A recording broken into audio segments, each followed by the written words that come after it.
والعاقبة للمتقين ولا عدوان إلا على الظالمين أشهد أن لا إله إلا الله وحده لا شريك له وأشهد أن محمدا عبده ورسوله اللهم صل وسلم وبارك على سيدنا محمد وعلى آله وصحبه أجمعين ومن تبعهم بإحسان إلى يوم الدين اللهم أرنا الحق حقا وارزقنا اتباعه وأرنا الباطل باطلا وارزقنا اجتنابه.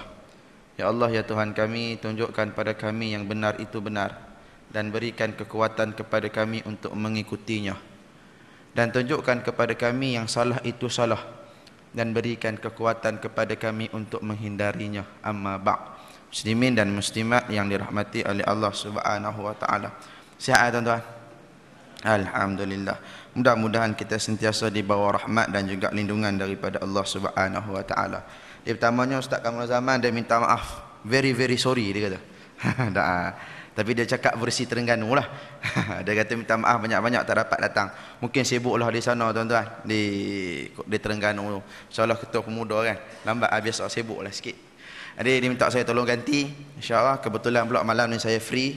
Dan alhamdulillah, mudah-mudahan walaupun tak sama, anda bolehlah sikit tuan-tuan.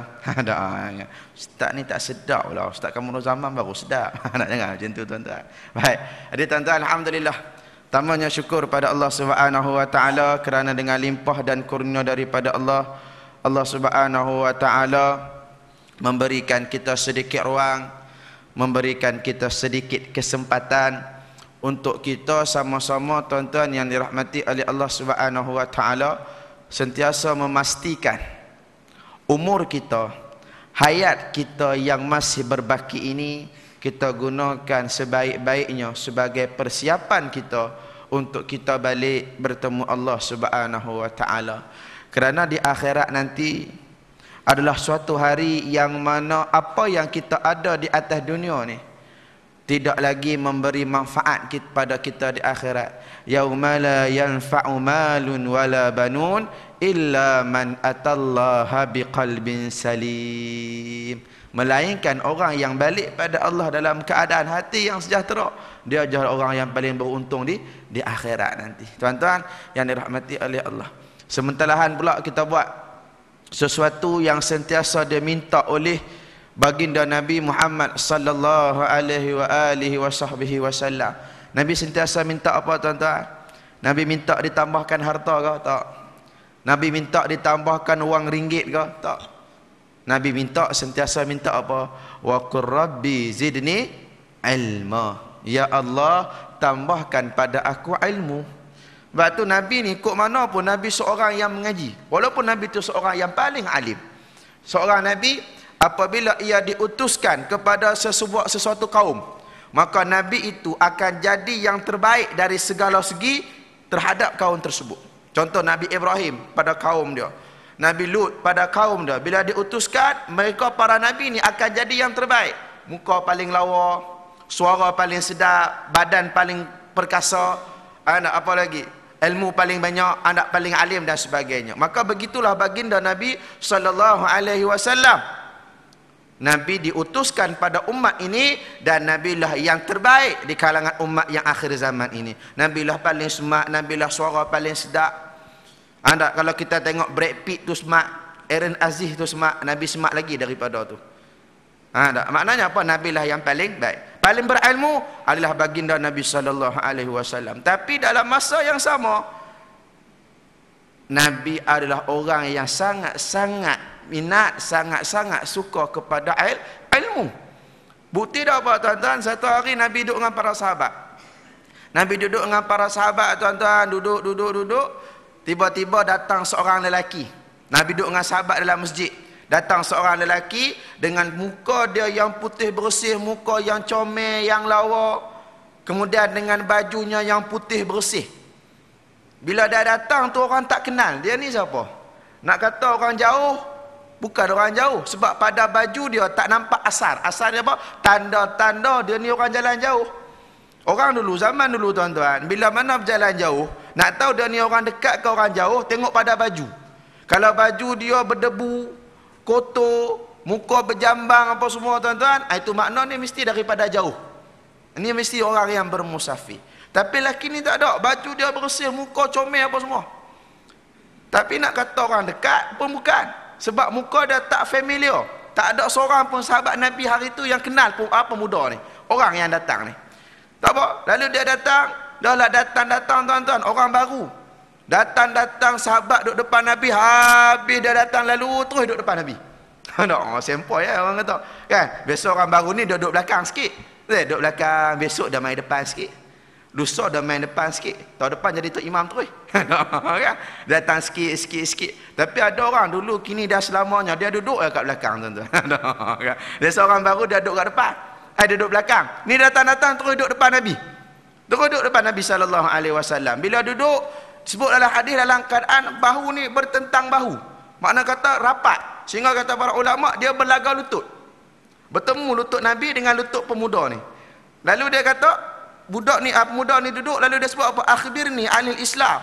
Ceritakan pada aku tentang Islam. Nabi cerita. Anak soalan dia ni walaupun bukan soalan yang bocor kan. Ini kecoh tuan-tuan, soalan bocor. Kami duduk Mesir tuan-tuan, tak pernah bocor pun soalan. Walaupun soalan kami 3 soalan je. Kitab tebal-tebal ni tuan-tuan, soalan dia 3. Kira tak boleh jawab, fail lah.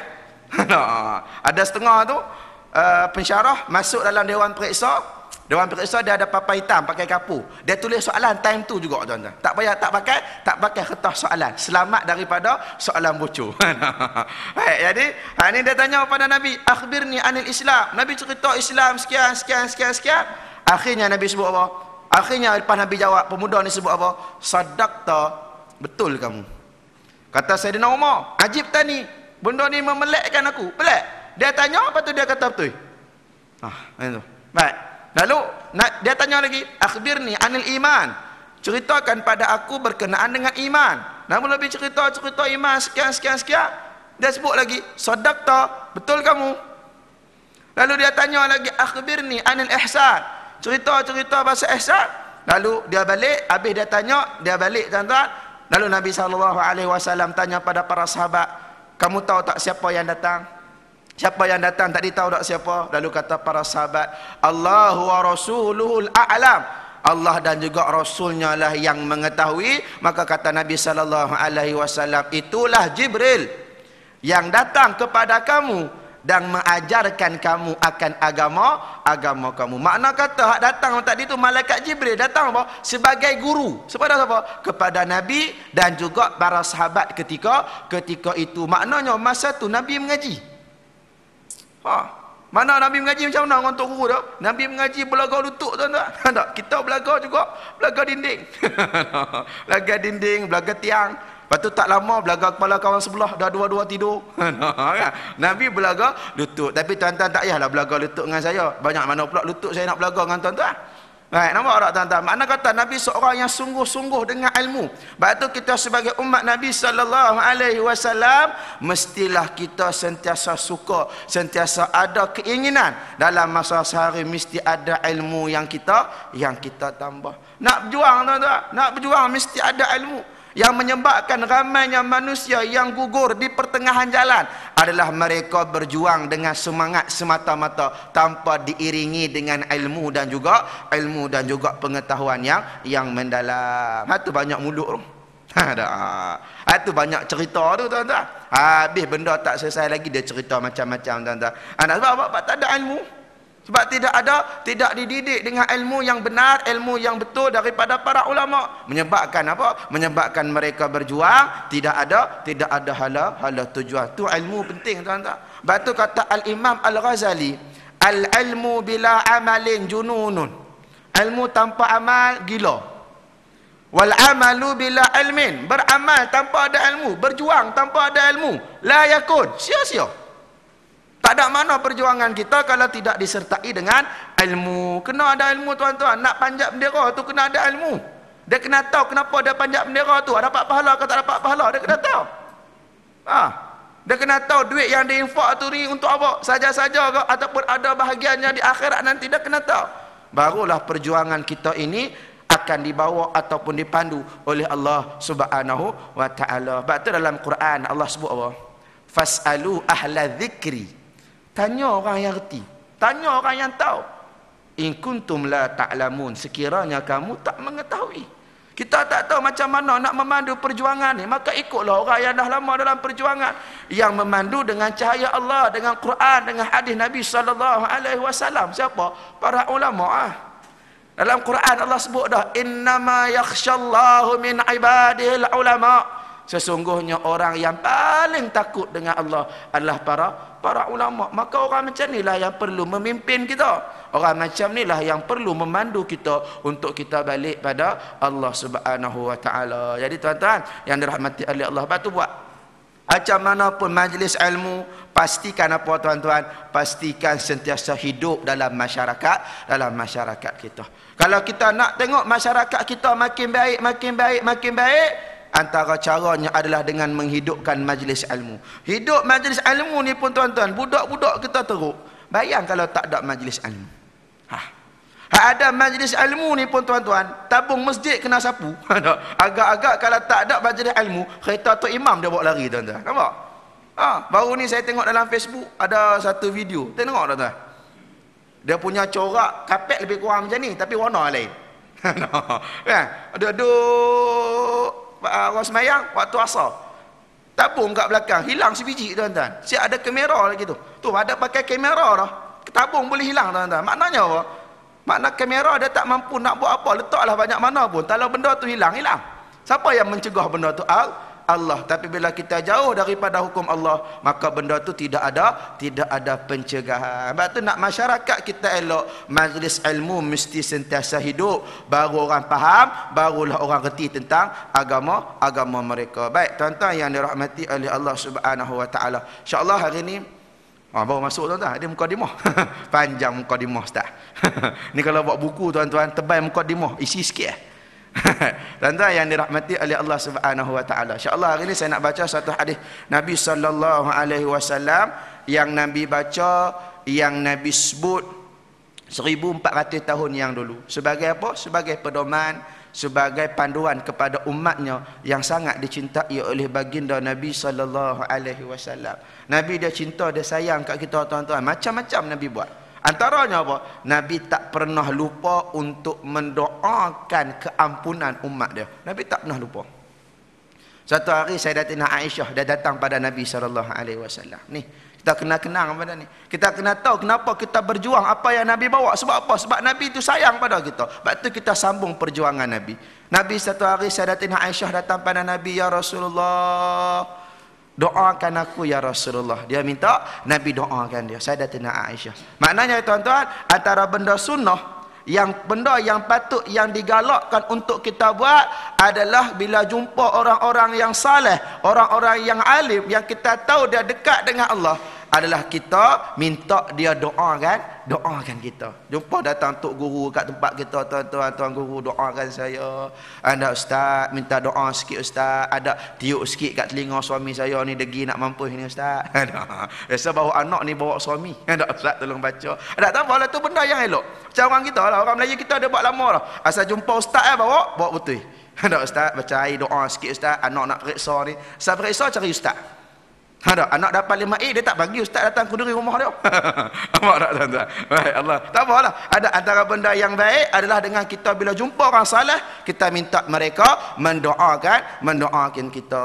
Tu budak-budak, terutamanya budak-budak yang masih kecil, yang masih bayi tu, anak bawa tuan-tuan, jumpa ada tok guru datang tempat kita, orang-orang alim, anak bawa anak ni, minta mereka doakan anak kita. Anak mereka akan doa. Biasa mereka akan baca doa apa?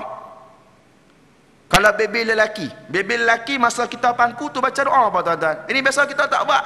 Sedangkan benda ni Nabi ajar. Kalau baby lelaki, Allahumma arhamhu fa inni arhamuhu. Ada, ya Allah, rahmati dia, sayangi dia, kerana aku sangat menyayangi dia. Baca doa ni tuan-tuan. Ini kita biasa lupa nak baca. Tengah pangku isteri boleh tak ustaz? Boleh, tak ada masalah. Baik. Allahumma, kalau baby perempuan, Allahumma arhamha fa inni arhamuha. Anda, ya Allah, rahmati anak ni, sayangi dia sebab kerana aku sangat menyayanginya. Itu kalau kita sendiri. Ataupun kita bawa pada para ulama, mereka akan doakan anak kita. Anak lagi elok suruh mereka tahnik anak kita, belah mulut, ambil keberkatan daripada mereka. Sebab tu nak suruh anak tahnik, orang tahnik anak kita, dia kena bagi orang reti.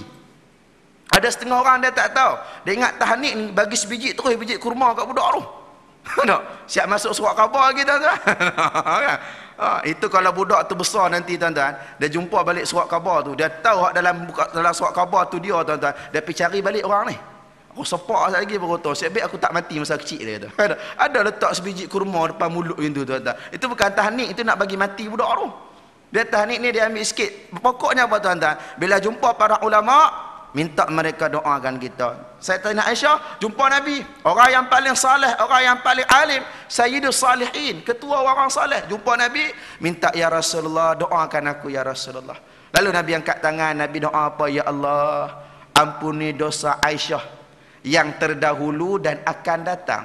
Ampuni dosa Aisyah yang tersembunyi dan terang-terangan. Lalu bila Nabi doa, seronok Sayyidatina Aisyah dengan doa Nabi ni, sampai dia letak kepala dia atas riba Nabi. Tanda seronok. Macam isteri kita lah tuan-tuan. Kita balik biasa kan, balik kerja pedih letih-letih, yang buat kopi jantan satu, abang buat lah sendiri, ada tangan ada kaki kan. Saya sibuk ni, nak basuh baju, nak bagi suap anak, yang tolong ambil kat air kat abang air depan tu pilih ambil sendiri. Kalau kita balik kosong, cuba balik tu bawa pohkong tuan-tuan.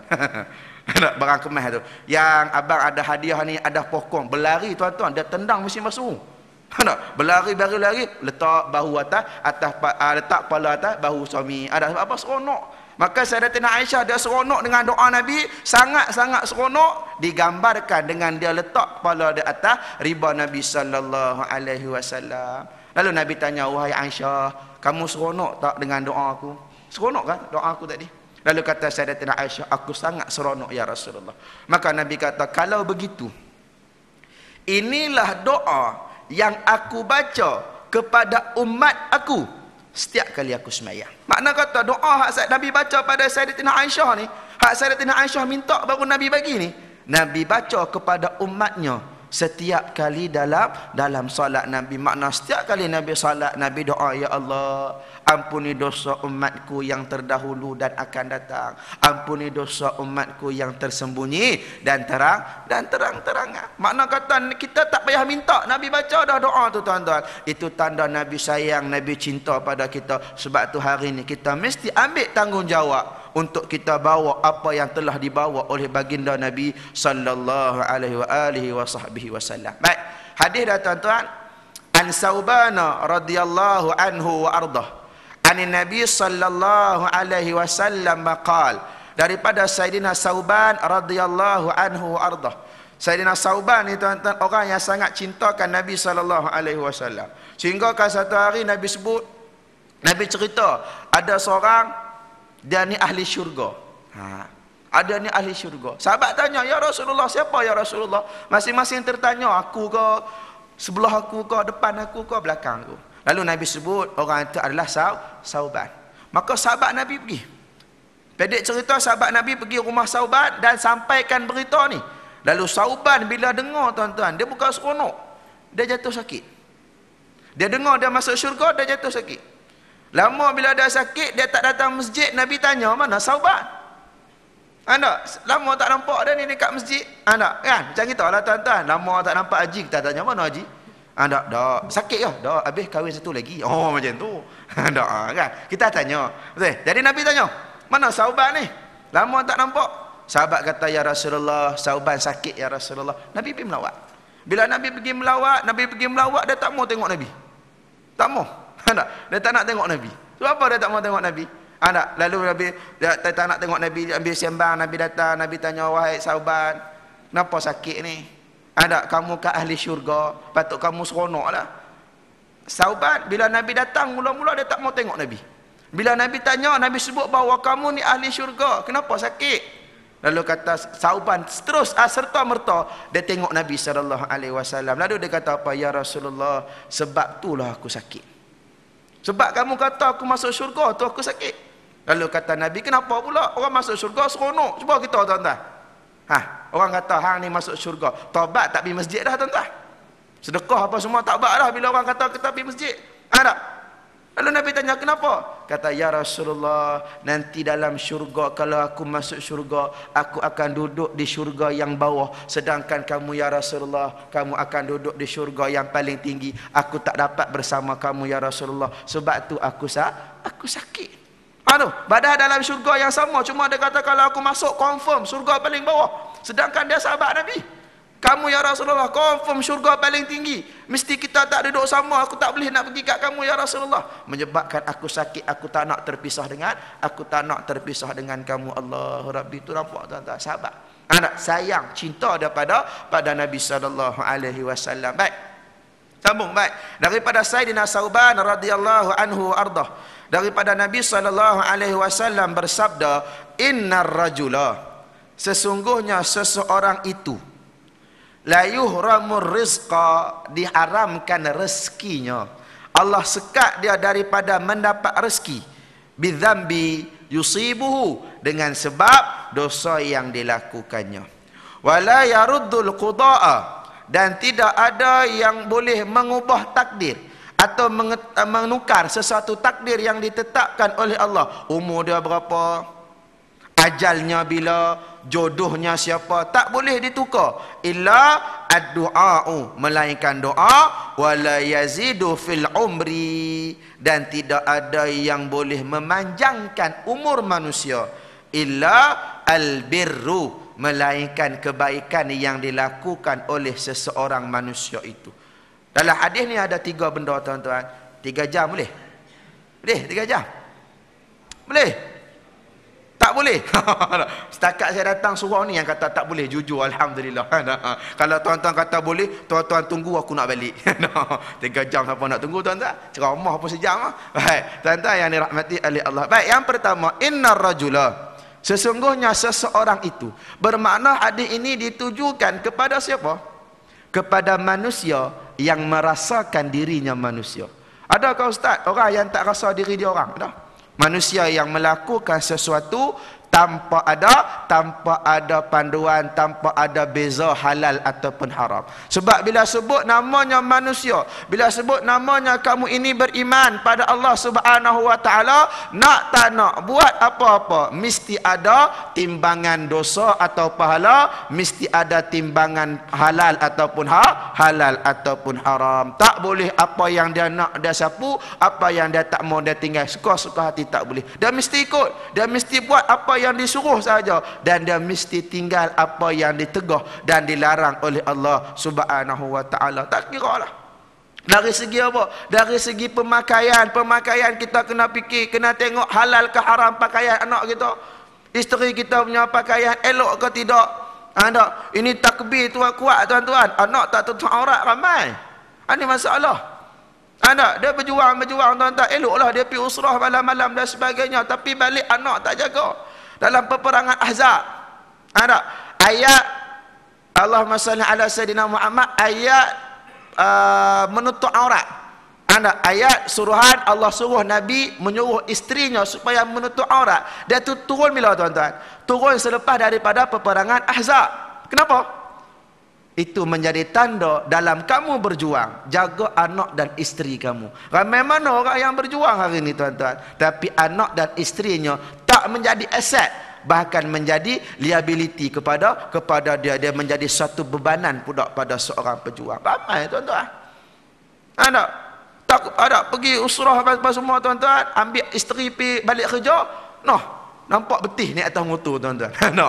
Tengok dari jauh macam kenal motor ni, tapi takkan isteri dia nampak betih kat belakang, lalu depan Pak Imam rupanya pergi ambil isteri, nampak betih tuan-tuan isteri dia balik kerja. Ramai hari ni tuan-tuan, dia tak jaga aurat isteri dan anak dia. Sebab tu sebagai manusia, sebagai orang yang beriman, nak tak nak buat apa-apa dan mesti ada timbangan dosa dan juga pahala. Makanan, rezeki, nak cari harta pun sama, mesti tengok ada rezeki halal ataupun haram, kena tengok. Sebab di akhirat Nabi sebut orang yang paling rugi di akhirat ialah orang yang atas dunia dia ambil hasil, dia cari makan dengan sesuatu yang bukan yang halal, dia cari benda yang haram. Orang ni di akhirat nanti dia akan jadi orang yang paling celaka, paling rugi di akhirat. Sebab tu bila sebut setiap manusia nak buat apa-apa dia mesti ada dosa, mesti ada timbangan dosa ataupun pahala. Dan kalau orang tu dia tak dia buat dosa,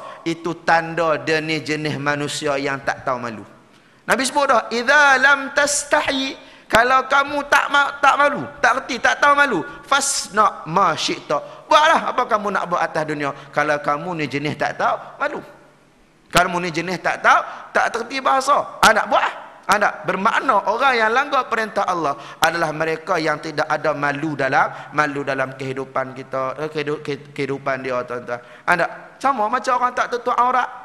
Ada kalau dia ada malu dengan Tuhannya, dia takkan buka aurat. Orang yang langgar hukum Allah, yang lawan hudud dan sebagainya, kalau dia ada malu dengan Allah, dia takkan langgar hukum Allah. Kalau dia ada rasa bahawa dia ni dicipta oleh Tuhannya, dicipta oleh pencipta yang maha agung, dia tahu bahawa yang agung inilah yang menurunkan segala-galanya pada dia. Kalau dia reti malu, dia tidak akan jadi orang yang menentang hukum Allah subhanahu wa ta'ala. Tuan-tuan, hukum hudud ni tuan-tuan, dia bukan benda remeh. Hukum Allah ni bukan benda remeh. Hari ini ada di kalangan kita sendiri yang meremehkan hukum Allah. Apa tanda dia remeh? Dia kata apa? Sabarlah, hukum Allah ni jangan sebut lagi. Kita sebut dah menang sat lagi, barulah kita sebut. Nampak tak? Itu tanda dah. Sedangkan dalam Quran jelas menunjukkan bahawa apa? Bahawa kita kena melaksanakan hukum Allah di dalam kehidupan kita. Tak boleh samakan kita dengan Turki lah, tuan-tuan. Bila berubahnya tempat, berubahnya keadaan, maka hukum kepada sesuatu perkara dia akan berubah. Turki lain, Mesir lain, di Syria lain, di Malaysia lain. Dia tak boleh nak sama.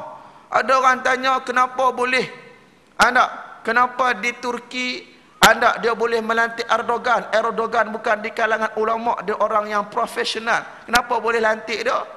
Patut orang persoal pula, saya tengok baru-baru ni dalam Telegram ke apa, orang persoal bila berlaku isu yang sedang hangat ni lah, tuan-tuan. Dia tahu kenapa Dr. Mursi boleh dilantik sedangkan Dr. Mursi itu bukan ulama. Ramai lagi ulama bawah dia profesional, tapi kenapa boleh dia lantik?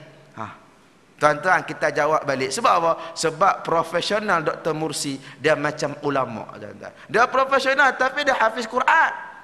Kita jauh sekali lah. Betul, kita kena duduk di bawah payung ulama. Kena duduk, kita kena apa? Ikut kepimpinan kita. Baik. Maka seseorang manusia itu Allah sekat dia, Allah blok dia daripada dia mendapat rezeki adalah kerana dosa yang dilakukan, dosa yang dia buat kepada Allah Subhanahu wa taala. Maknanya tuan-tuan, apa dia? Allah tak buat sesuatu tu saja-saja. Allah tak tarik rezeki daripada seseorang tanpa ada sebab. Mesti ada sebab. Kenapa Allah tarik rezeki daripada seseorang itu. Dan hadis ni jelas pada kita, tuan-tuan, sebagai suatu kekuatan kepada kita bahawa yang memberi rezeki adalah Allah, dan yang berhak menarik rezeki daripada seseorang hanyalah Allah semata-mata. Orang lain tak boleh nak buat, tuan-tuan. Siapa pun kamu pemimpin hebat besar mana pun kamu, tapi kamu tak berhak untuk menghalang seorang manusia daripada mendapat rezekinya yang telah ditentukan oleh Allah Subhanahu wa taala. Dengar hadis ni, tuan-tuan, cukup untuk menenangkan hati kita daripada takut untuk menyebarkan kebenaran. Hari ni takutlah nak bagi tahu benda yang benar. Sebab apa? Takut sat lagi kena tukar kat Pulau Ketam. Kat Pulau Indah duduk dengan lori, duduk dengan trailer dan sebagainya. Orang tak ada, takutlah ustaz tak pindah. Saya lagi dah hantar rumah saya dekat Sabah, saya duduk kat sini, siapa nak jaga anak saya ustaz? Macam tu. Tuan-tuan, ini ada banyak, tuan-tuan, hari ni. Kadang-kadang bapak tiap-tiap hari pergi usrah, anak dia kat universiti, diam-diam sudahlah kat universiti, tiap hari beasiswa kena tarik. Ada, tuan-tuan. Dia tak takut dengan manusia yang cuba menyekat rezeki anak dia, rezeki isteri dia, rezeki dia. Sedangkan dia tahu bahawa Allah lah yang memberi rezeki. Allah lah yang digelar sebagai Ar-Razzaq, yang memberi rezeki kepada manusia. Kalau suatu dunia menghalang kita untuk mendapat sesuap nasi, sesuap rezeki, tapi kalau Allah dah kata tu rezeki kita, tuan-tuan, nescaya rezeki itu tetap akan menjadi milik kita. Tapi kalau satu dunia bergabung buat satu gunung emas kepada kita, tapi kalau Allah kata tu bukan kita punya, maka kita sesekali tidak akan memiliki gunung-gunung tersebut, tuan-tuan. Sebab apa? Sebab yang berhak bagi rezeki ni Allah, yang berhak tarik rezeki ini adalah Allah. Tuan-tuan yang dirahmati oleh Allah Subhanahu wa taala. Maka pertama yang kita nak faham hari ini adalah apa? Apa itu rezeki? Orang kita dok faham bahawa rezeki itu hanyalah duit semata-mata. Ada hingga hujung bulan cucuk kad dalam bank, alhamdulillah dapat dah duit, ada masuk gaji. Ataupun baru ni bulan apa tu? Bulan 4. Tak? Bulan 4 ke bulan 3? Cucuk dapat ada 600 setengah. Ada 300 setengah. Alhamdulillah dapat dah duit berim. Tak kan? Mana dapat duit ya, tak ucap alhamdulillah. Manusia hanya menyangka itu sahaja rezeki, sehingga dia melupakan rezeki-rezeki yang lain yang berada di sekeliling, sekelilingnya. Apalagi rezeki, tuan-tuan? Rezeki itu antaranya adalah anak yang saleh. Anak yang saleh ni ramai manusia lupa bahawa anak yang saleh itu antara anugerah yang paling bernilai yang Allah berikan kepada ibu dan ayah yang terpilih sahaja, tuan-tuan. Ibu dan ayah yang terpilih saja, yang dekat dengan Allah, yang baik dengan Allah, yang didik anak dia sungguh-sungguh.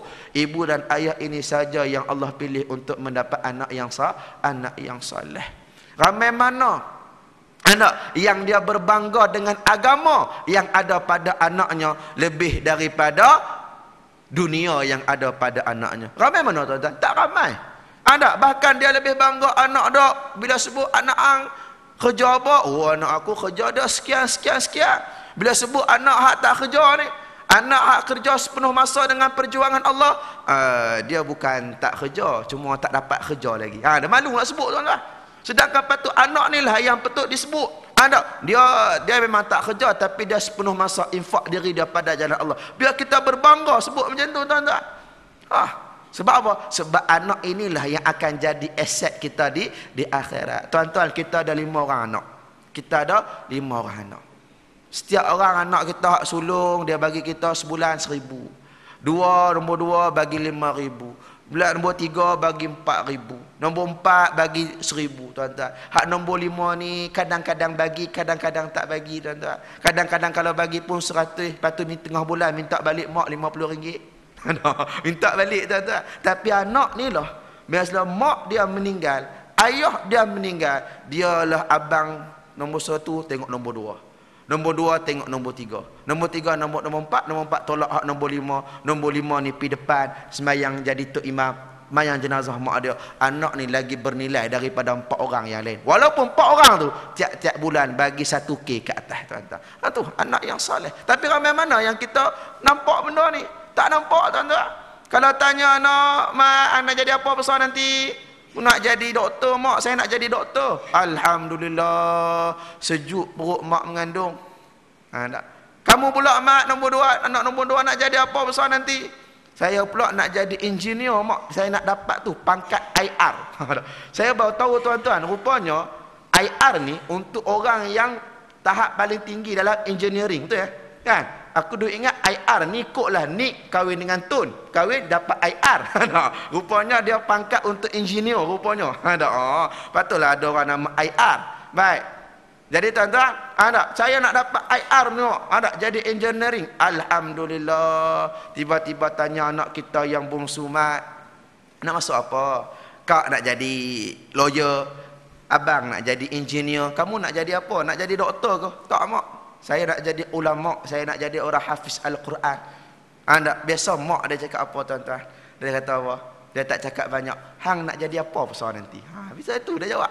Ada. Itu kalau mak ataupun ayah yang tanya macam tu, hang nak makan apa? Kamu nak jadi apa? Bila menghafal Quran, besar nanti nak jadi apa? Itu tanda dia belum faham sebenar-benarnya bahawa Allah itu yang memberi rezeki pada anak dia. Dia dok sangka macam tu. Anda dok sekolah tahfiz tak boleh jadi orang kaya. Anda dok apa? Dok dalam perjuangan Islam, dia jadi orang miskin semata-mata. Anda tidak ada hasil dan sebagainya. Ini banyak pandangan di kalangan kita sehingga apa? Sehingga dia lupa patutnya anak inilah yang apa? Anak inilah yang menjadi aset paling berharga bila dia mati nanti. Tuan-tuan yang dirahmati oleh Allah. Kalau kita ada anak ramai, anak, tapi kalau tak ada seorang pun anak kita, tuan-tuan, bila kita mati dia baca, dia angkat tangan, dia kata apa? Ya Allah, haramkan wajah ibu dan ayahku daripada api neraka-Mu ya Allah. Kalau kita tak ada anak seorang pun boleh baca macam ni, kitalah ibu dan ayah yang paling malang, tuan-tuan. Atau masa kita mati nanti, tuan-tuan, masa kita dah terbujur kaku, hak jadi imam semayang kita, tu imam dengan anak kita jadi imam semayang lain, tuan-tuan. Tu imam habis semayang, dia pusing belakang, dia kata siapa-siapa yang ada urusan yang tak selesai lagi dengan jenazah ni, sila selesaikan. Jumpa keluarga dia, kalau ada hutang jumpa keluarga. Biasa, tuan-tuan, dia sebut jenazah. Tapi cuba kalau anak kita, tuan-tuan, dia pusing belakang, lepas bagi salam tu dia pusing belakang, dia kata, tuan-tuan, siapa yang masih ada hutang dengan mak dan juga ataupun ayah saya yang belum selesai, mai datang tuntut dengan saya. Saya sebagai anak, saya cuba selesaikan urusan kedua orang tua saya. Saya mohon maaf bagi pihak mereka. Kan lain? Kan cantik? Kan comel? Kita duduk seronok, tuan-tuan. Kita apa? Sebab apa? Kita meninggalkan anak yang akan jadi aset kita di alam barzah, di akhirat nanti. Tapi ramai mana yang tak tahu bahawa itu adalah rezeki yang sangat bernilai. Maka kenapa Allah sekat kita daripada dapat anak yang saleh? Barangkali kerana dosa kita yang banyak yang kita lakukan dalam kehidupan kita. Banyak hari ni, tuan-tuan. Anak, bila dosa masa mana? Dosa masa kahwin lagi. Hari ni, Ustaz, sebut bab kahwin apa, Ustaz? Bukan ada kaitan? Ada kaitan, tuan-tuan. Kalau perkahwinan itu suatu ibadah, tapi kita tukar dia sebagai sebuah maksiat, maka payah untuk Allah bagi anak yang soleh dalam keluarga tersebut. Payah. Anak, biasa banyak apa jadi, tuan-tuan? Biasa banyak jadi. Bahkan orang yang selalu pergi masjid, selalu pergi usrah pun dia buat benda ni, benda yang sama pada anak dia. Dia tak boleh nak kontrol anak dia masa kahwin. Anak dia ada ikut, anak dia nak buat macam mana pun, dia tak ada ketegasan. Ini banyak berlaku dalam masyarakat kita. Biasa jadi macam mana, tuan-tuan? Pukul 10 angkat nikah. Masa pukul 10 angkat nikah tu dekat masjid, tuan-tuan, Tok Kadi datang, tengok pengantin perempuan, berkenan. Tak apa? Bak tutup aurat elok, siap pakai lapik dagu. Tak? Pengantin perempuan siap pakai lapik dagu. Kata Tok Kadi, minta Allah yang lelaki tak sampai. Boleh aku ganti? Lama dah menduda ni. Tok Kadi tengok berkenan, tuan-tuan, pukul 10. Habis angkat nikah, ni banyak jadi. Orang jemaah kita pun banyak buat benda ni, tuan-tuan. Anak, habis pukul 10, habis angkat nikah. Bapak pengantin kata, Tok Imam, kita makan kenduri nantilah pukul 12 tu. Sekali jalan. Tak payah 2-3 kali makan. Makan sekarang lambat. Kita datang pukul 12 nantilah. Patut kata Tok Imam, tak apalah, tak ada masalah. Duit sampul jangan lupa. Dah pun pergi, pukul 10 habis, dah pun pergi. Tunggu pukul 12 habis kenduri. Anak pergi rumah pengantin perempuan ni tadi. Sampai, tuan-tuan, masuk je pintu gerbang, serban Tok Imam tadi, berpusing macam ni. Bawa, tengok pengantin tu. Dari atas pelamin, daripada pukul 10 tadi tutup aurat, pukul 12 baju kerak ni. Kerak ni ya baju macam artis Bollywood. Rambut berpintal-pintal. Tu. Ramai kadang jemaah kita pun banyak buat benda ni, tuan-tuan. Banyak. Sebab tu kadang kita fikir, kenapa anak kita bila ada kahwin, tuan-tuan, tak lama. Kita dulu kahwin, tak kata kerja banyak dah lah, menoreh getah ya, tuan-tuan. Anak, isteri pun tak kerja, tapi anak 12 orang. Boleh buat satu tim bola, seorang jurulatih. Kan? Boleh buat tim bola, tuan-tuan, anak. Hidup lama 30-40 tahun hidup bersama, tak ada masalah. Tapi bila mai hari ni anak-anak kita hari ni, tuan-tuan, kahwin 2 tahun cerai. Anak tak dan besar, tak putih susu lagi, cerai. Tak ada 3 jam dah kahwin pun ada bercerai tuan-tuan. Sebab apa? Sebab kalau dah permulaan itu tidak ada berkat daripada Allah, nescaya kehidupan keluarga kita tidak ada keberkatan. Dah kalau dah buat ustaz, taubat, minta ampun pada Allah. Bermakna apa tuan-tuan? Apa-apa kehidupan kita, bila mana Allah sekat rezeki kita, bila mana kita rasa rezeki kita seolah-olah sempit, ketahuilah ketika itu dosa kita yang menjadi penghalang terhadap rezeki kita. Allah sekat rezeki dengan sebab dosa yang kita buat. Batu kita ni tuan-tuan sebagai umat Nabi, kita mulut kita tak boleh lekang daripada mohon ampun dan juga minta taubat pada Allah Subhanahu wa taala. Tuan-tuan, kita hidup 50 tahun. Belum tentu kita boleh hidup separuh daripada umur kita sekarang. Belum tentu kita boleh hidup sampai 75 tahun. Kita hidup 60, belum tentu kita boleh sampai lagi 20 tahun. Belum tentu. Atau kita hidup 30, belum tentu kita boleh dah sampai pada umur 35. Belum tentu. Maka baki umur yang ada, banyak-banyak kita minta ampun, mohon keampunan kepada Allah Subhanahu wa taala. Sebab apa tuan-tuan? Atas dunia ni nanti tuan-tuan, sekarang ni dosa kita besar mana pun, kita mohon ampun, kita minta taubat tuan-tuan, Allah ampun walaupun dosa kita bawa pada Allah sebesar bumi. Datang himpun semua dosa manusia, banding dengan dosa kita, banyak dosa kita lagi. Tapi selagi kita tak syirik pada Allah, kita datang mohon ampun, Allah ampunkan kita atas dunia tuan-tuan. Tapi kalau di akhirat, atas dunia kita tak minta ampun, dosa kita sekecil-kecil dosa, Allah korek satu persatu, Allah tayangkan di hadapan manusia yang lain. Batu kata Sayyidina Umar atas dunia, hasibu anfusakum, hisab diri kamu, cek diri kamu sebelum kamu dihisab, sebelum kamu diperiksa di hadapan Allah Subhanahu wa taala. Di depan Allah baru nak menyesal, masa tu sudah tidak ada guna lagi tuan-tuan. Kita atas dunia tuan-tuan, orang reka satu cerita tentang kita.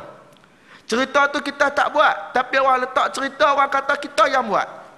Malu tak tuan-tuan? Walaupun kita tak buat. Malu tak? Malu kita berjalan dengar orang cakap, oh bukan hak ni kau yang buat benda tu sekian.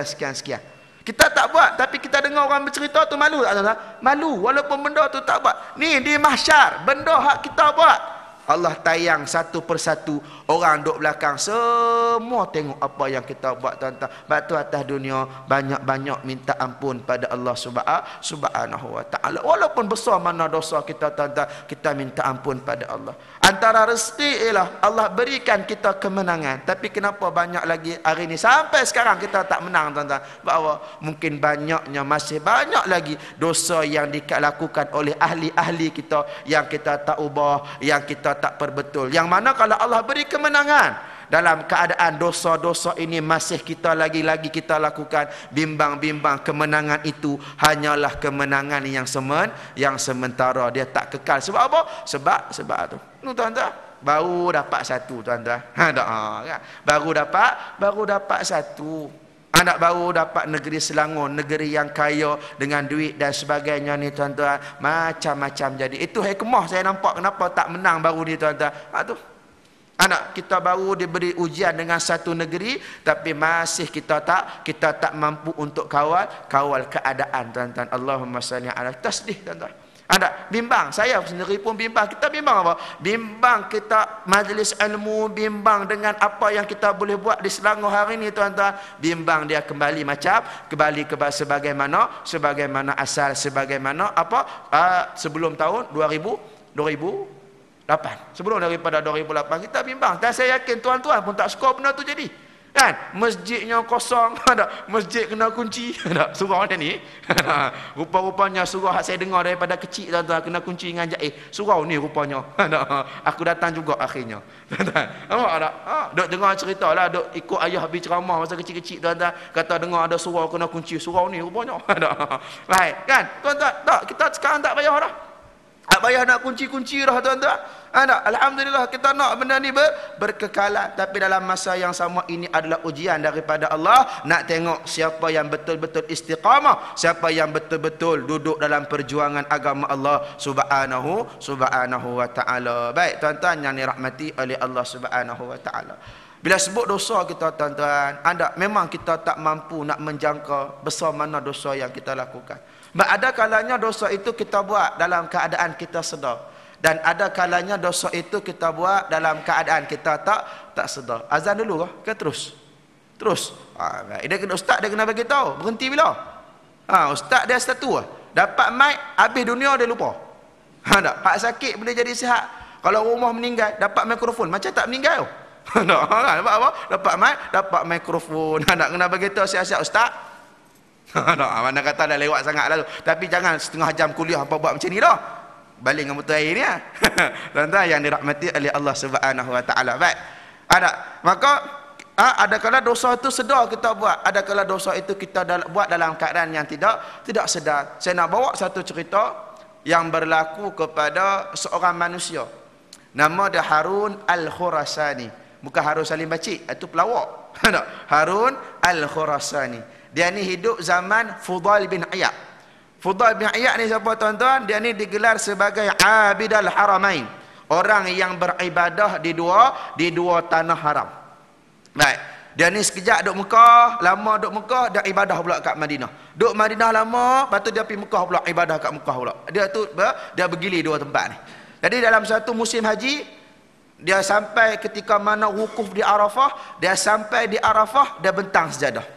Bila bentang sejadah tuan-tuan, dia semayang. Semayang, habis semayang lagi. Habis semayang lagi. Habis semayang lagi. Sampailah dia semayang tu, sampai dia terlena. Itu orang soleh tuan-tuan, semayang sampai lena. Kita lena, tak semayang. Itu kita tuan-tuan, betul tak? Sungguh, tak percaya tengok orang yang tidur dalam majlis ilmu. Kalau tak kejut dia bangun semayang syak tu tuan-tuan, taubat dia tak bangun. Besok pagi baru dia bangun. Sungguh. Allahumma salli ala sayyidina Muhammad. Itu orang alim, dia semayang sampai terlena. Kita semayang kerja sampai tak semayang banyak tuan-tuan. Allah Rabbi berjuang, berjuang isap rokok banyak. Ustaz Ridwan cukup marah orang macam ni tuan-tuan. Angkat bendera tapi isap rokok. Dia cukup marah tuan-tuan. Ni semayang kerja buat kerja sampai tapi lupa kewajipan, lupa apa yang Allah suruh, lupa apa yang Allah larang. Tuan-tuan yang dirahmati oleh Allah Subhanahu Wa Taala. Lalu bila mana dia tidur, Fudail bin Iyad ni dia bermimpi. Dia dengar suatu suara daripada langit kata apa? Innallaha yaghfiruz dzunuba illa Harun Al-Khurasani. Sesungguhnya Allah mengampunkan dosa semua orang yang berwukuf di Arafah pada hari itu kecuali Harun Al-Khurasani. Dia mimpi itu. Lalu Fudail dia terjaga daripada tidur, dia pelik. Siapa Mamat ni? Siapa Harun ni yang sampai Allah tak ampunkan dosa dia ni? Siapa dia ni? Dia tercari-cari. Lepas tu dia bangun, dia pergi cari. Dia pergi kemah ni tak jumpa. Dia pergi kemah ni tak jumpa. Pergi kemah ni tak jumpa. Sampai satu kemah dan nampak ada orang kat depan, dia tanya, "Kenal tak Harun Al-Khurasani?" Mereka kata kenal. Dia ada kat dalam. Dia ni jenis semayang tak henti-henti. Semayang habis semayang tuan-tuan. Lalu Fudail bin Iyad minta izin masuk dalam. Dia masuk di hujung kemah dan nampak seorang lelaki tengah semayang. Dia pun kata, "Ni ikut Harun ni tadi." Dia tunggu. Habislah orang ni semayang, nak bangkit semayang seterusnya, dia pun kata minta izin, "Wahai tuan, berhenti sekejap, aku nak tanya sesuatu." Lalu Harun ni kata, budak ni kata, "Sila, nak tanya apa? Siapa nama kamu?" Lalu dia jawab, "Nama aku Harun Al-Khurasani."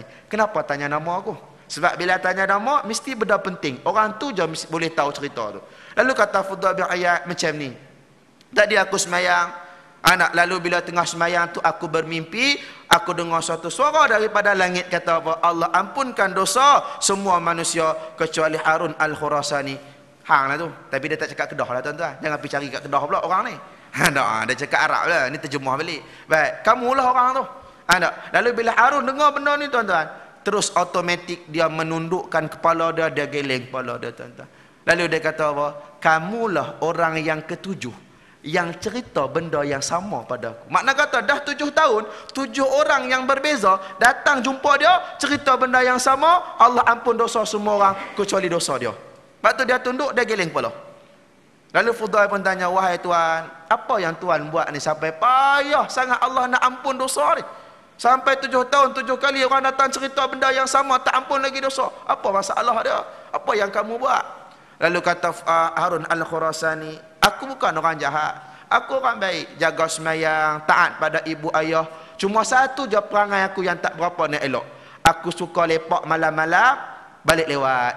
Balik pukul 2. Kalau ada bola pukul 5 baru balik. Tak lepak yang tak bermanfaat lah tuan-tuan. Kalau lepak belanja ustaz makan tak ada masalah. Right, lepak usrah ke tak ada masalah, buat program dan sebagainya tak ada masalah. Ni makna apa? Lepak saja-saja, tak ada benda yang bermanfaat. Lalu satu hari tuan-tuan, dia kata apa? Aku duduk dengan budak-budak yang lara, budak-budak yang tak berapa nak elok. Mereka kenalkan aku. Mereka bagi aku air. Aku ingatkan air biasa, rupanya arak. Lalu bila aku minum, aku mabuk. Aku mabuk, balik rumah dalam keadaan tak sedar diri. Masuk rumah, mak aku tak tidur lagi. Bila tak tidur lagi, dia tengok aku balik lambat. Aku mabuk, dia start engine, dia ambil. Hang ni balik lambat dah lah, balik lambat, mabuk, conteng arang di muka mak. Drama Melayu lah tak? Anak, dia ambil, marah anak dia tadi. Marah. Harun ni, sebelum ni dia tak pernah marah mak dia. Hari tu dia tak boleh tahan, dia marah. Dia kata, mak diam sikit. Lebih kurang macam tu lah, dia marah mak dia. Sebab ambil. Kata, mak diam sikit, jangan bising kerja, orang balik letih ni, macam tu lah. Lalu mak dia tak berhenti, terus bebel tuan-tuan, bebel, marah, hingga Harun ni betul-betul tak boleh tahan, panas telinga, dia angkat tangan, dia lempang mak dia, jatuh mak dia. Tak pernah marah, hari tu dia lempang mak dia. Ingat lempang, berhenti tak, bangun, bebel lagi mak dia ni. Tak boleh mengalah tuan-tuan.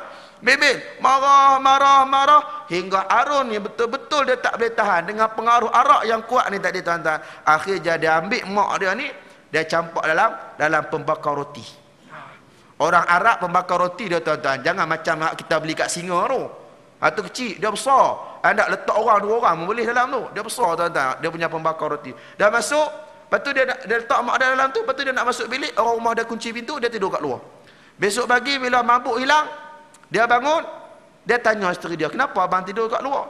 Lalu isteri dia kata, semalam abang balik mabuk dan abang dah bunuh mak abang. Abang bunuh mak abang. Betul ya, aku bunuh mak aku ke? Tak percaya, abang masuk dalam, abang tengok. Dia pun masuk dalam, dia tengok mak dah terbakar dah tuan-tuan, dalam pembakar roti tu dia dah tengok, mak dah mati dan sebagainya. Kemudian dia kata apa? Bermula daripada tu, aku salat minta ampun pada Allah tak berhenti-henti selama 7 tahun sampailah hari ini. Dia kata selama 7 tahun, start daripada tu aku salat minta ampun pada Allah sampai hari ini. Sampai sekarang aku minta ampun pada Allah. Lalu kata Fudail bin Iyad, tak apalah tuan terus sembahyang, mudah-mudahan Allah ampunkan dosa tuan. Fudail bin Iyad balik tempat dia. Dia balik tempat dia bentang sejadah lagi sekali tuan-tuan. Dia sembahyang sampai lena lagi sekali. Dan mimpi balik suara yang sama daripada langit, kata apa? Innallaha yaghfiruz dzunuba jami'a. Sesungguhnya Allah mengampunkan dosa semua orang, termasuklah dosa Harun Al-Khurasani. Apa motif dia tuan-tuan? Apa yang kita dapat daripada cerita ni? Kalau dosa yang sebesar itu, besar tuan-tuan, dosa bunuh mak ayah ni. Sebab tu kalau orang antara sebab kenapa anak tu tak boleh waris harta pusaka, antara sebab kerana dia bunuh mak ataupun ayah dia. Anak ni tak boleh terima harta pusaka. Anak ni tak boleh terima. Makna kata dosa yang sangat besar. Kalau dosa derhaka pada mak ayah pun besar, ni bunuh mak dia tuan-tuan. Kalau dosa yang sebesar itu pun boleh diampunkan oleh Allah Subhanahu wa taala, apalah sangat dosa yang kita buat ni tuan-tuan. Kita mungkin tak sampai bunuh mak kita, mungkin kita tak sampai lempang mak kita, mungkin kita punya apa tuan-tuan, sebab apa sebulan sekali baru telefon mak kita, mak telefon baru kita gaduh, baru nak telefon mak, tapi mak telefon dulu dah cakap je dah. Mungkin itulah dosa kita tuan-tuan. Setahun balik kampung sekali setahun tuan-tuan, piknik 5 kali. Balik kampung setahun sekali, tu je lah dosa kita pun tuan-tuan. Mak telefon, mak masuk duit kat mak sikit mak, tak ada duit nak beli barang dapur ni. Okeylah mak, sekali lagi cek masuk mak. Dia masuk apa? RM10. Sebab apa? ATM last RM10. Kalau ATM last RM5, RM5 dia masuk kat mak dia tuan-tuan. Nampaklah. Mungkin tu je lah dosa kita. Kalau dosa bunuh mak ayah ni tadi tuan-tuan, boleh diampunkan oleh Allah. Apalah lagi dosa kita yang kita buat tuan-tuan, yang tak sampai macam tu, lagi mudah Allah akan doa ampunkan segala dosa yang kita buat. Pokoknya apa tuan-tuan, nak atau tidak saja kita ini mohon ampun pada Allah Subhanahu wa taala. Maka kita bila mohon ampun, Bila dosa itu hilang, maka rezeki ini Allah akan alirkan balik, bahkan lebih laju daripada sebelumnya. Pokoknya bila rasa rezeki itu disekat, ketahuilah ketika itu dosa kita sedang banyak, cepat-cepat minta ampun pada Allah Subhanahu wa taala. Satu. Habis satu. Tak? Boleh tuan-tuan? Sambung dua lagi sikit boleh? Boleh insya-Allah. Baik. Dia tu orang Ar-Rahman okey ke tak? Baik, 9.30 pun boleh lagi.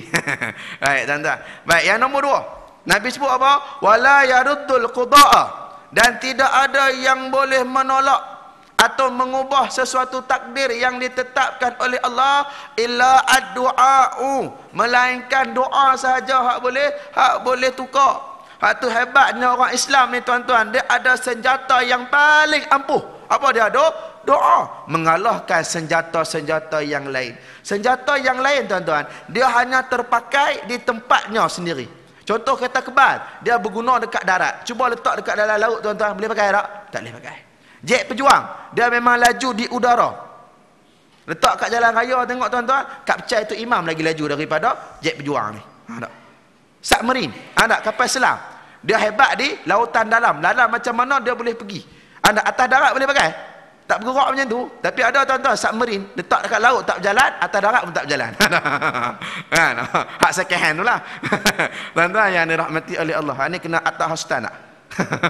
Tuan-tuan yang dirahmati oleh Allah Subhanahu wa taala. Nampak tu senjata manusia. Tapi doa yang merupakan senjata yang diberikan oleh Allah kepada manusia, pada umat Islam. Bila mana baca di atas dunia, doa ini sampai ke alam barzah tuan-tuan. Itu hebat doa. Dia boleh tembus dua alam tuan-tuan. Baca atas dunia, anak baca, mak dalam kubur dapat syafaat, dapat manfaat tuan-tuan. Batu macam saya sebut tadi, kalau kita mak dan ayah, tapi anak kita tak boleh nak doa langsung kat kita tuan-tuan. Kira kalau kita mati tu, lupa teruslah mak ayah dia ni tuan-tuan. Kita lah mak dan ayah yang paling rugi. Sebab tu pastikan anak kita beragama. Jangan bagi anak kita beragama hanya pada 3 keadaan. Anak kita akan rosak tuan-tuan. Bila? Pertama masa lahir tu baru gaduh duk azan telinga kanan, qomat telinga kiri. Ini kena betul balik tuan-tuan. Bukan lelaki telinga kanan, perempuan qomat telinga kiri, itu salah.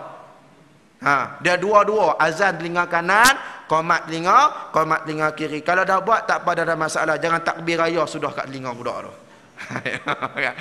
Tu kan, duk azan, lepas tu bagi nama, lepas tu tahnik, lepas tu apa? Lepas tu budak tu besar tak semayang, lantak, tak tutup aurat, lantak. Masa bila beragama, masa kecil tu lah, masa bagi nama, masa cukur jambul, masa akikah tu ya. Tapi bila anak dah besar, agama tak bagi, anak Islam tak letak dalam diri anak-anak, anak solat tak jaga, habis. Sampai bila? Sampai umur 23, 24. Barulah beragama lagi sekali. Masa kahwin, masa tu baru datang masjid balik. Mak, dia tanya, mak, ni mana nak dapat sign untuk imam ni? Masjid lah, mana lagi, takkan kat supermarket? Mak dah jawab. Nah, pergi masjid lah. Tak apa, pergi masjid. Dia pergi masjid. Tak lama azan isyak, dia pergi masa azan isyak. Tak lama 5 minit dia balik-balik. Cepat lah pergi masjid. Dah tak jumpa mak, tak ada orang pun kat masjid. Mana tak ada orang, baru je azan tadi, tak munasabah, tak ada orang. Pergi mana? Tu hak bangunan warna biru, tu bukan masjid, tu balai raya. Tertukar tuan-tuan, balai raya dengan masjid buat apa? 23 tahun tak pernah pergi masjid. Nak jadi tu, nak pergi angkat nikah, nak kahwin, baru datang masjid. Habis kahwin tuan-tuan, tak ada agama balik dah. Isteri tak tutup aurat, anak yang lahir tak didik dengan Islam. Bila pun nak beragama anak kita ni tak di tuan-tuan. Kali yang ketiga masa mati. Masa mati baru nak hantar pergi masjid. Masa mati baru cari tu imam. Ada masa hidup orang tanya, Ji, pi mana Ji? Lama tak nampak kuliah agama. Dulu masa orang rumah meninggal selalu nampak. Ni dah dapat satu lagi hak baru tak nampak-nampak. Pi mana Ji? Dah Ustaz, bukan sebab hak baru Ustaz. Habis tengok berita. Tak tengok berita tak pi kuliah tuan-tuan. Orang macam ni mati jangan letak kat masjid. Letak kat seri utama. Tengok siapa nak sembahyang jenazah dia tuan-tuan. Nampak? Tak? Bila manusia dia beragama 3 keadaan ni ya, dia akan rosak. Batu anak kita pastikan sentiasa dengan agama Allah subhanahu wa ta'ala. Tu doa. Batu tuan-tuan, macam mana pun doa dalam kehidupan kita jangan lupa. Apa kurang orang Melayu kita ni tuan-tuan? Dia kurang pada doa. Orang Arab antara hebat ni tuan-tuan pada doa dia. Macam mana walaupun kita tolong dengan sekecil-kecil benda, dia doa kita macam kita bagi segunung emas pada dia. Kami di Mesir tuan-tuan, antara amalan yang biasa kami buat, time kami nak periksa, kami akan bawa duit shilling lebih. Sebab apa? Sebab bila sampai, pergi makan kebab dulu. Lepas tu pergi minum air tebu tepi jalan. Lepas tu kami akan lalu di jalan yang mana sepanjang perjalanan itu kami akan jumpa pengemis-pengemis. Kami ambil 50 sen, RM1 tuan-tuan, kami bagi. Anda yang mana pengemis-pengemis di Mesir ni tuan-tuan, bukan calon-calon orang. Dia mengemis bukan sebab suka-suka, terpaksa. Kaki tak ada, jenis sakit, anak buang dia dan sebagainya. Tapi mereka ni tuan-tuan, Quran tak pernah tinggal daripada kehidupan mereka. Duduk saja sambil jual tisu, pegang Quran baca tuan-tuan. Ada jadi orang macam ni, mulut dia sentiasa dengan Quran. Kami ambil duit 50 sen tuan-tuan, RM1 kami bagi. Bukan sebab apa tuan-tuan? Sebab lepas tu dia apa? Dia tahu kita nak periksa, dia akan baca apa? Rabbuna najah, ya Allah berjayakan budak ni dalam periksa. Itu bahaya orang. Doa dia tu mahal. Ada kita bagi laluan jalan, mudah-mudahan Allah mudahkan urusan kamu. Dia sangat cepat dengan doa mulut mereka. Ada, tapi bergaduh pun cepat juga depa ni. Ada, bergaduh memang cepatlah tuan-tuan. Ada. Tapi dia mulut dia tu dengan doa tu. Mahal. Ada orang kita dia tak ada benda tu. Bagi kuih kuih lapis, terima kasih. Lepas tu masuklah. Tak cukup tuan-tuan. Tak nak balas pun tuan-tuan. Terima kasih, saya doakan Tuhan mudah-mudahan murah rezeki. Tak perlu doa bahasa Arab pun, bahasa Melayu cukup. Janji kita mengamalkan doa di antara sesama kita, dia akan mengharmonikan kehidupan kita. Betul orang Islam hebat daripada doa tuan-tuan. Dan dalam keadaan kemelut yang melanda ni, saya nak ajak tuan-tuan setiap kali kita sembahyang, sama ada kita sembahyang sunat, sembahyang wajib, bangun qiyam mulai, baru tahajud dan sebagainya tuan-tuan, tolong mulut kita doa sama supaya Allah selesaikan kemelut yang sedang melanda negeri kita tuan-tuan. Mudah-mudahan selesai, Allah bagi jalan yang terbaik. Doalah kita panjatkan pada Allah. Sebab apa? Sebab Allah lah yang mengetahui apa yang terbaik dalam negeri kita ni, insya-Allah. Doa tu penting tuan-tuan. Baik, yang kedua dan yang ketiga kita pergi ringkas tuan-tuan. Yang ketiganya apa? Nabi sebut wala yazidu fil umri, dan tidak ada yang boleh memanjangkan umur manusia. Kalau Allah ada kata 60, 60. Ada. Wala yastakhiruna sa'atan wala yastaqdimun. Ada. Tidak akan lambat walau sesaat, tidak akan cepat walaupun satu saat. Allah ada kata 60 pukul 8.59. Pukul 8.60. 8.60 kita mati. Pukul 9 lah tu. Kan? Buat tak tanggal umur 60 tahun tuan-tuan. Mati masa tu. Dia takkan lambat, takkan cepat walaupun satu saat. Tak ada yang benda boleh memanjangkan kecuali apa? Kecuali kebaikan yang kita buat. Kebaikan inilah yang menjadi sebab Allah panjangkan umur kita. Sebab tu atas dunia tuan-tuan, Islam ajar orang itu bukan sahaja baik pada umurnya, tetapi dia juga mestilah baik pada amalnya. Lepas tu Nabi sebut khairun nas, manusia yang paling baik, man tala umruhu, barang siapa yang panjang umurnya. Bukan itu saja, tetapi baik amalnya.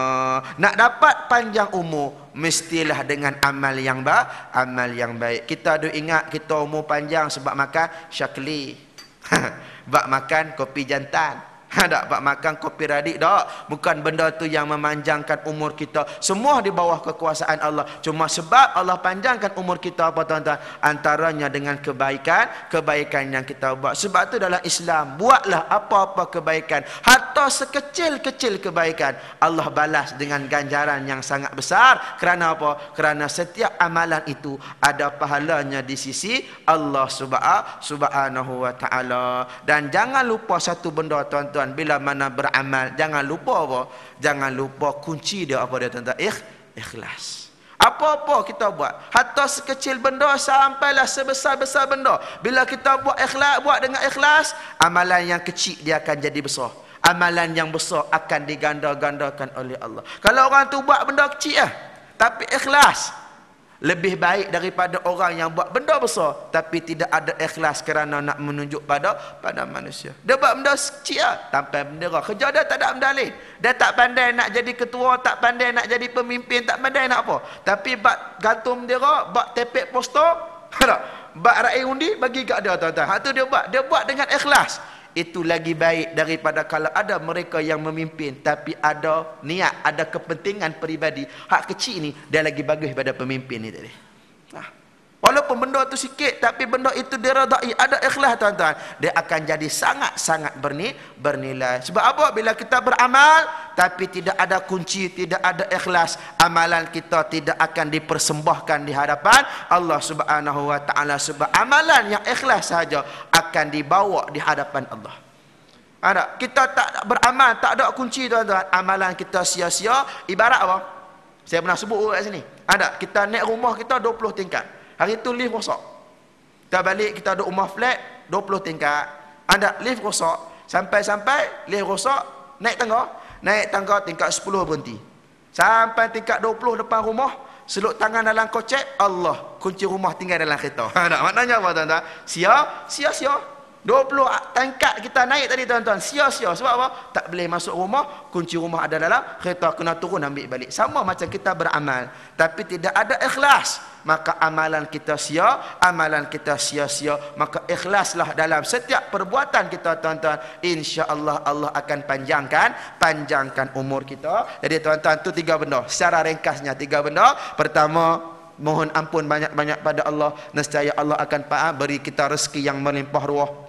Yang kedua, banyak-banyakkan berdoa, sentiasa angkat tangan. Anak batu bila rasa nak angkat tangan je tuan-tuan, mintalah, rasa nak minta terus angkat tangan. Kata ulama, bila mana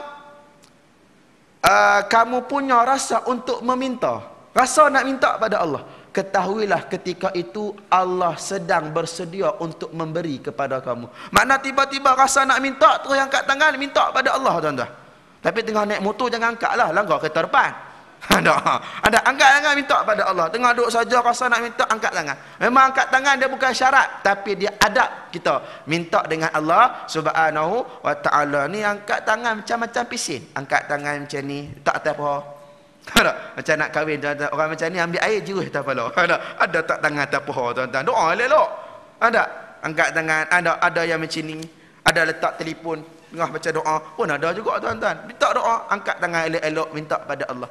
Tu nombor 2. Dan yang ketiga, jangan berlengah, jangan bertangguh dalam beramal. Kata ulama, barang siapa yang punya waktu, punya kesempatan untuk beramal, untuk beribadah, untuk buat kebaikan, tapi dia bertangguh, maka orang ini adalah orang yang bodoh sebenarnya. Ini ulama kata, bukan saya kata tuan-tuan. Ulama kata, siapa ada peluang beramal tapi tangguh, orang ni bodoh, orang ni dia tak pandai ambil peluang. Jadi tuan-tuan, tu 3 benda. Anda mana yang mampu kita ambil. Mudah-mudahan anda kita semua sentiasa di bawah rahmat dan juga lindungan daripada Allah Subhanahu wa taala. Sebelum saya tutup, ada apa-apa soalan?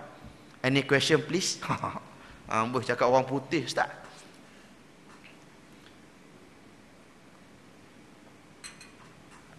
Nahi? Baik, tak ada tuan-tuan. Baik. Jadi sebelum saya tutup, saya nak sampaikan sedikit pesanan daripada Ustaz Kamarul Zaman untuk minta tolong buat sedikit kutipan. Macam biasalah untuk sekolah yang dia jaga di Madrasah Al-Ansar, keloloan dia tuan-tuan, yang mana 3 tahun lepas masa mula-mula saya tolong kutip untuk sekolah dia, dia kata, Ustaz, sekolah kami perlukan belanja setiap bulan lebih kurang 10,000. Itu sekolah di Hulu Terengganu tuan-tuan, dekat dalam hutan tu sekolah dia tu, dekat ujung Terengganu, kat Ulu, anak dalam hutan. Itu pun 10,000 tuan-tuan. Bayang kalau sekolah-sekolah kat bandar, sekolah-sekolah dekat tengah-tengah bandar ni tuan-tuan. Sebab di Terengganu dana untuk sekolah ni tak ada. Dana untuk apa? Jaga buaya dengan jaga beruk tuan-tuan. Itu pun buaya lari baru ni tak balik-balik. Ya, hilang buaya masa banjir baru ni tuan-tuan. Allah Rabbi, tak apalah. Ada jadi perlukan bantuan daripada tuan-tuan dan puan-puan. Kita infak tuan-tuan, Nabi sebut mana qasa, tidak akan berkurang, malun sadaqah, harta yang disedekahkan. Islam tahu, Nabi tahu, manusia payah sedekah. Kenapa tuan-tuan? Sebab dia tahu kalau sedekah duit dia habis. Jadi Nabi datang. Allah suruh Nabi datang dan suruh Nabi bagi jaminan apa? Tidak akan berkurang harta yang disedekahkan. Tak akan kurang. Allah akan ganti dengan sesuatu yang baik. Itu yang pertama. Nanti insya-Allah kita bentang sejadah. Infaklah yang mana tuan-tuan perlukan. Jadi yang tuan-tuan ada, yang mana tuan-tuan mampu dan sebagainya. Dan Nabi sebut lagi satu dalam sebuah hadis tuan-tuan, man kana fi hajati akhihi.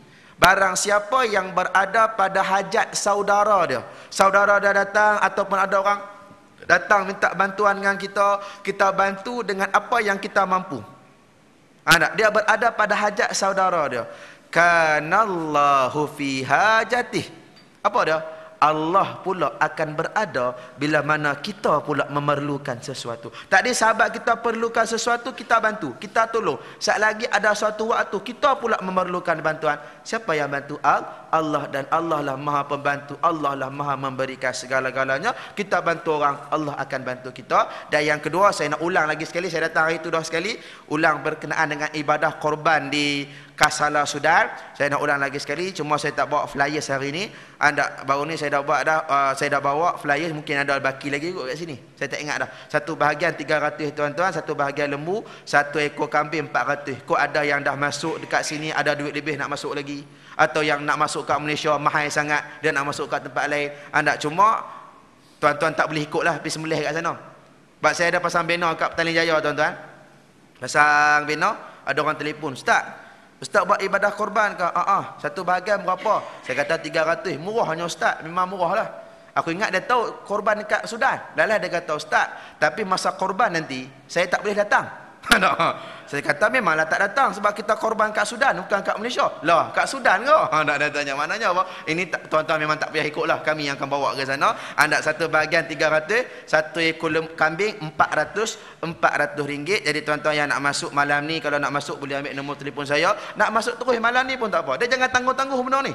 Dia kata, Ustaz, hujung bulan boleh Ustaz, hujung bulan. Alamat memang tak telefon dah lepas tu. Dia nak masuk, terus masuk. Nabi tanya, sahabat tanya, sambung lagi Ustaz ni, bila nak habis? Baik, sahabat tanya pada Nabi, mahya udhiyah, apa tu korban ya Rasulullah? Maka Nabi jawab, korban itu adalah sunnah bapak kamu. Siapa? Nabi Ibrahim AS. Cerita dia dengan Nabi Ismail. Baik, lalu sahabat tanya pula, apa kelebihan korban ni? Apa kelebihan korban? Maka Nabi kata antara kelebihan dia, setiap daripada bulu binatang yang disembelih itu, setiap bulu itu akan menghadirkan satu kebaikan. Berapa banyak bulu kambing tuan-tuan? Bulu dada kita sendiri pun kita tak boleh nak kira. Ni bulu kambing. Banyak tuan-tuan. Mana banyak kebaikan. Maka ulama tafsir hasanah, kebaikan tu apa dia? Adalah kebaikan di dunia dan juga kebaikan di akhirat. Dunia Allah ganti korban kita dengan sesuatu yang lain, duit, rezeki dan sebagainya. Di akhirat Allah ganti dengan syurga. Sebab kebaikan yang paling besar di akhirat adalah syurga Allah Subhanahu wa taala. Jadi tuan-tuan yang nak masuk, tak kira lah masuk yang ni ataupun masuk di tempat lain, yang penting pastikan kita ada menyertai ibadah korban ni. Walaupun sunat, tapi dia sangat dituntut dalam Islam. Akhirnya tuan-tuan, minta maaf ada terkasar bahasa, ada tersilap bicara. Mudah-mudahan kita semua sentiasa dirahmati dan dikasihi oleh Allah Subhanahu wa taala. A'udzubillahi minasyaitonirrajim. Bismillahirrahmanirrahim.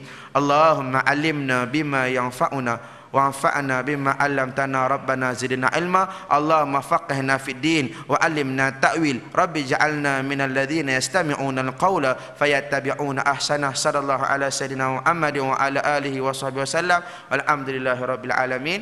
Ada ni nombor telefon, permintaan nombor telefon ada macam-macam. Nombor ni untuk korban saja, bukan benda lain.